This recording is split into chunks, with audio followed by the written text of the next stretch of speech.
Hello, friends, and welcome back to Net Forum. This is Rituraj Dikshit. We're going to explain you the concept of proportions in hypothesis testing. In hypothesis testing, we're going to see how to implement proportions.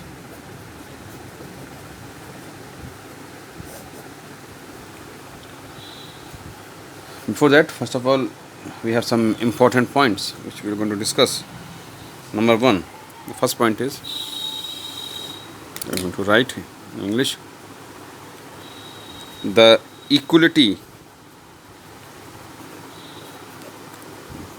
part of the hypothesis always appear in the null hypothesis. ये मैं आपको पहले ही बता चुका हूँ कि H not जो होगा वो हमेशा ये इक्वल टू वाला होगा या फिर लेस देन इक्वल टू या फिर equal to. Second point, hypothesis testing in general, यानी कि आम तौर पे हम कह सकते हैं a hypothesis test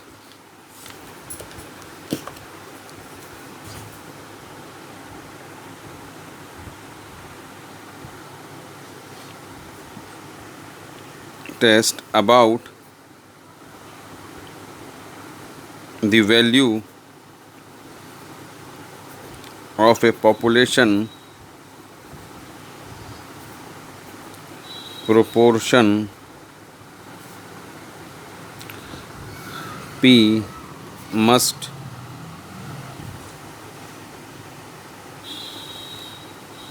take one of the following three forms. इनमें से कोई एक फॉर्म ले सकता है जिसमें कि हम ये मानेंगे पी नॉट जो है वो हाइपोथाइज्ड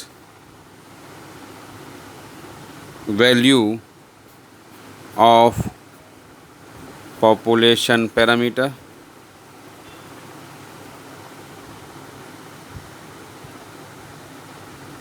ठीक है.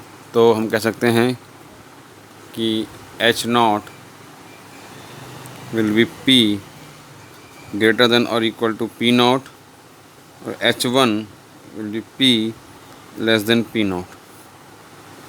H not will be P less than equal to P not, H one P greater than P not, H not P equal to P not, H one P not equal to P.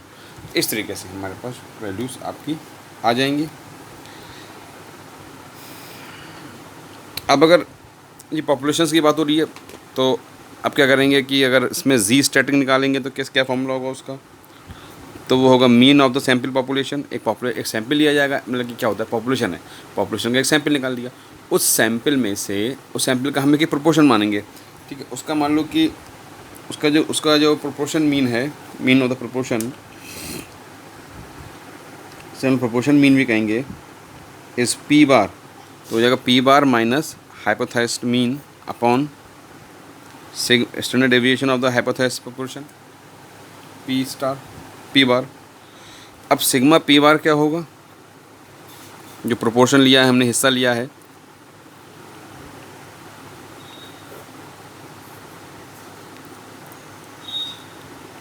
That will be P not into one minus P not upon N.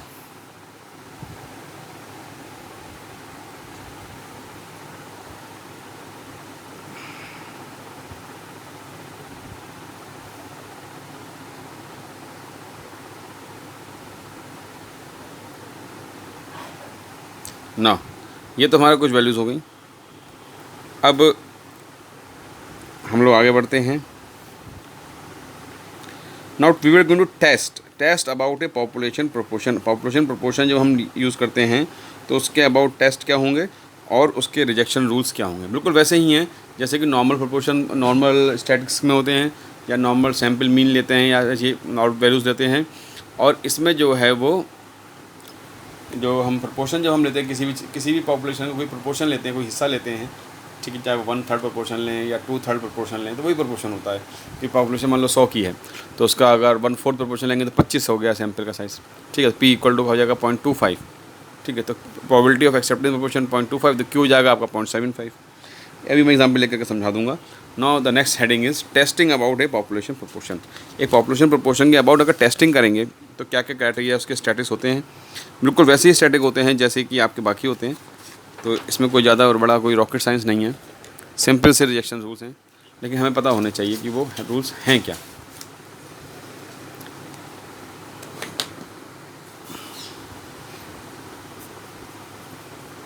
Test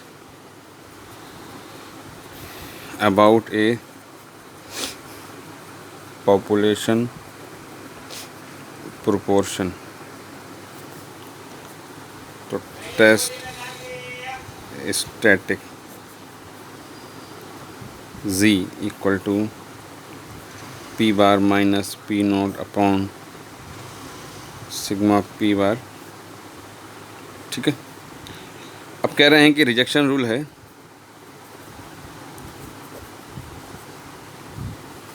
तो वही बिल्कुल वैसा ही है। p value approach में क्या होगा, अगर p value approach लगाएंगे तो उसमें रिजेक्ट कर देंगे हम जो हमने नल हाइपोथेसिस एज्यूम करी है। If p value will be less than और इक्वल टू अल्फ़ा, और रिजेक्शन रूल क्रिटिकल वैल्यू के पॉइंट ऑफ व्यू से क्या होगी भाई,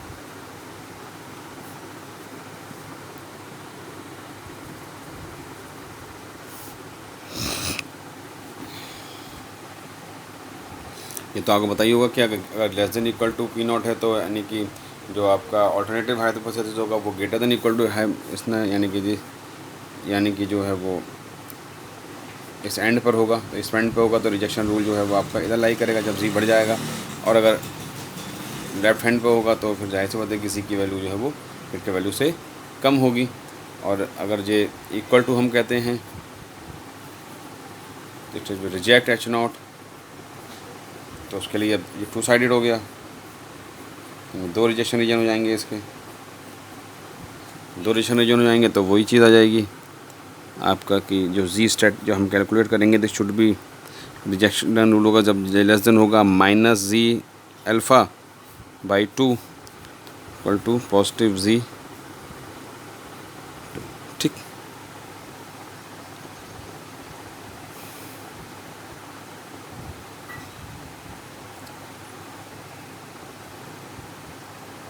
अब आइए देखते हैं, एक एग्जांपल ले लेते हैं, 2 टेल टेस्ट का एग्जांपल लेके देख लेते हैं कि हम कैसे इसको सॉल्व करेंगे। एक 2 टेल टेस्ट का एग्जांपल लेकर देखते हैं। अभी बहुत सारे एग्जांपल हम आगे और ले लेंगे, कोई ऐसी बात नहीं है। और आइए देखते हैं इसको कैसे हम सॉल्व करेंगे। सबसे पहला काम क्या होता है कि the first point is to solve the question of proportion is that determine the hypothesis. तो हमने कहा भाई नल हाइपोथेसिस जो है वो होगी कि the mean of the population for the population entire population, हमसे कहते हैं कि भाई p इक्वल टू से 0.5 जो है वो पॉपुलेशन, हमने कहा कि सपोज़ मिल्क पीती है, दूध पीती है, तो अल्टरनेटिव हाइपोथेसिस होगा इसका कि इंटायर पॉपुलेशन का 0.5% जो है वो मिल्क नहीं पीती है। तो हमने कहा भाई ये टेस्ट करेंगे हम लोग at the significance level of 0.505, that is alpha is equal to 0.05। ठीक है साहब, कोई बात नहीं। तो इसके लिए तीसरी चीज़ निकालनी पड़ेगी, हमें टेस्ट स्टैटिक निकालना पड़ेगा। और टेस्ट स्टैटिक निकालने पहले हमें सबसे पहले इसका निकालना पड़ेगा standard deviation of the sample mean. तो standard deviation of sample mean आ जाएगा आपका hypothesis mean 1 minus hypothesis mean upon n। ये कि हमने माना है कि भाई 0.5% जो है वो मिल्क पीते हैं, तो 0.15 अपॉन 120 से सॉल्व करेंगे तो आएगा 0.05045644। ठीक है, फोर्थ कह रहे हैं, चौथी वैल्यू निकालेंगे हम z की वैल्यू। z हो जाएगा आपका p mean minus p not upon sigma p mean. अब हमने कहा भाई ये सैम्पल का हमने यहाँ पे जो साइज़ लिया है वो लिया है हमने 120, यानी कि इसके लिए लेट n इक्वल टू 120।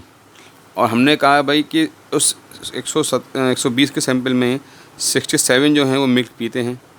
तो ऐसा है तो p मीन कितना हो जाएगा आपका 67 डिवाइड बाई 120। ठीक है, जो कि पर्टिकुलर वैल्यू आ जाएगी। तो उसको अगर जी में लगाएंगे तो हो जाएगा आपका 67 120 माइनस आपका मीन की वैल्यू है हमारे पास 0.5 अपॉन 0.45644। इससे जी स्टैटिक की वैल्यू आ जाएगी 1.28। ठीक, अब इस जी स्टैटिक की वैल्यू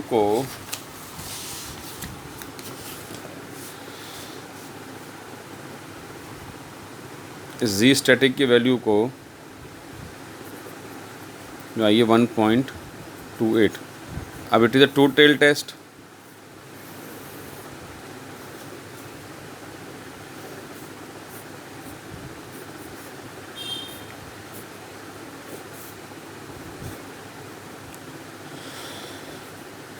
जी 0.025, जी एट 0.025।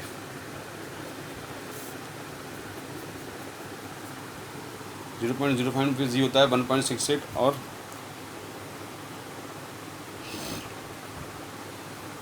तो हम पी वैल्यू की हेल्प से देख लेते हैं पहले क्या होगा, उसका जी वैल्यू की हेल्प से देख लेते हैं।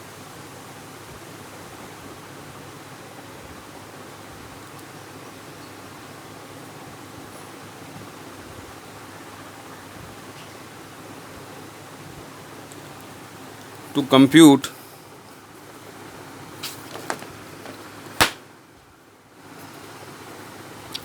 कंप्यूट पी वैल्यू, अच्छा कौन सा स्टेप है हमारा, ये हमारा है तीसरा स्टेप। तीसरा नहीं था, सॉरी, एक मिनट में स्टेप देखूँ कौन सा है ये आपका।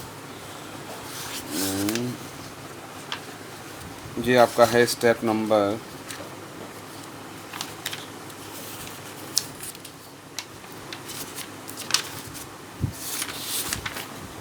चौथा था, fifth, step number 5।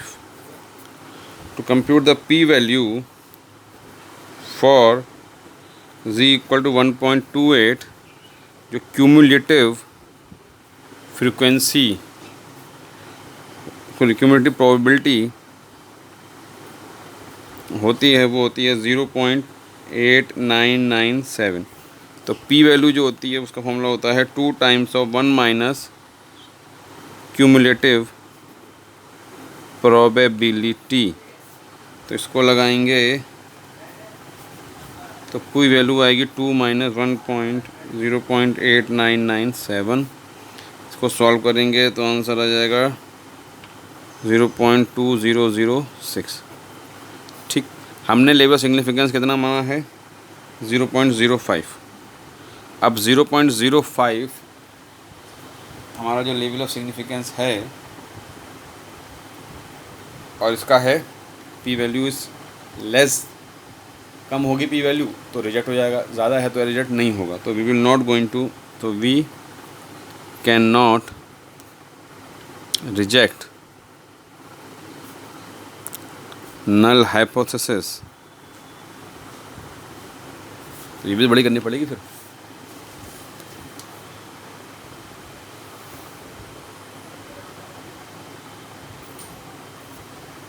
Can not reject null hypothesis as p value is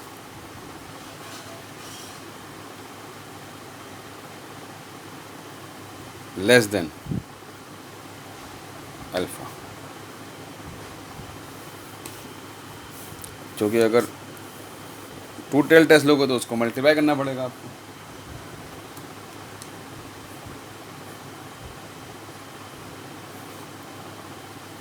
alpha equal to 0.05 ये आएगा,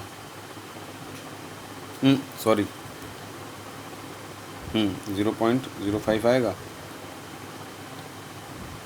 और ये है आपका 0.20 आपका कहीं यहाँ पे कहीं अप्लाई करेगा, फिर पूरा तो 0.5 होता है। तो ये लाई करेगा आपका एक्सेप्टेंस रीजन में।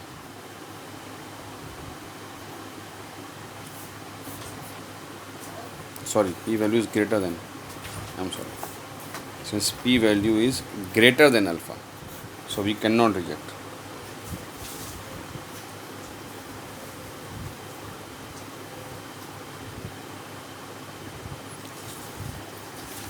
अब आइए इसका पाइथन का कोड देख लेते हैं।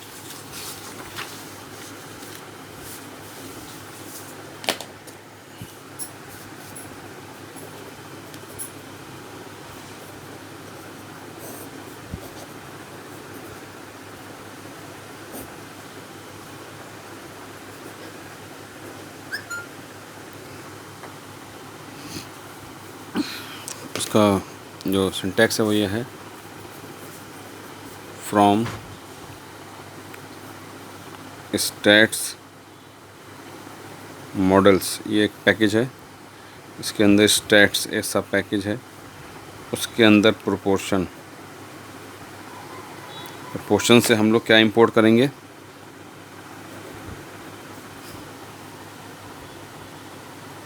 हम इंपोर्ट करेंगे प्रोपोर्शंस का जी टेस्ट, प्रोपोर्शंस एस है, जी टेस्ट, ठीक। उसके बाद ये स्टैटिक हमें बताइए, काउंट इक्वल टू 67, मतलब ये क्या है आपके, कमेंट डाल के बता दे रहा हूँ। People drinking milk in sample size of 120, और सैम्पल अंडरस्कोर साइज़ क्या है 120, ठीक है। प्रोबेबिलिटी सॉरी प्रोपोर्शन जो है वो 0.5 है, जो हमने हाइपोथेटिकल मीन लिया था उसको हमने पी के अंदर एज्यूम करा हुआ है। तो फंक्शन हम लेंगे वो है प्रोपोर्शंस अंडरस्कोर जी टेस्ट, इसका कंस्ट्रक्टर कॉल करेंगे इस क्लास फाइल का, और वैल्यू पास करेंगे इसके अंदर काउंट, सैम्पल का साइज़, सैम्पल अंडरस्कोर साइज़, और हम पास करेंगे पी। तो ये हमें जो आउटपुट में देगा वो देगा हमारे को जी स्टैटिक, जो कि वैल्यू होगी आपकी 1.286, और हमें देगा इसकी पी वैल्यू जो कि 0.19816, ठीक। तो ये दो वैल्यूज़ हमें देगा, जिसके हिसाब से हम ये देख सकते हैं कि we have to accept the null hypothesis, ठीक है। तो ये हमने देखा, इस तरीके से हम लोग उसको आपका कैलकुलेट करते हैं। अगले लेक्चर में हम लोग देखेंगे दोस्तों कि what is the error in hypothesis testing, hypothesis testing में एरर्स क्या होती हैं, ठीक है। Till then goodbye, please subscribe my channel.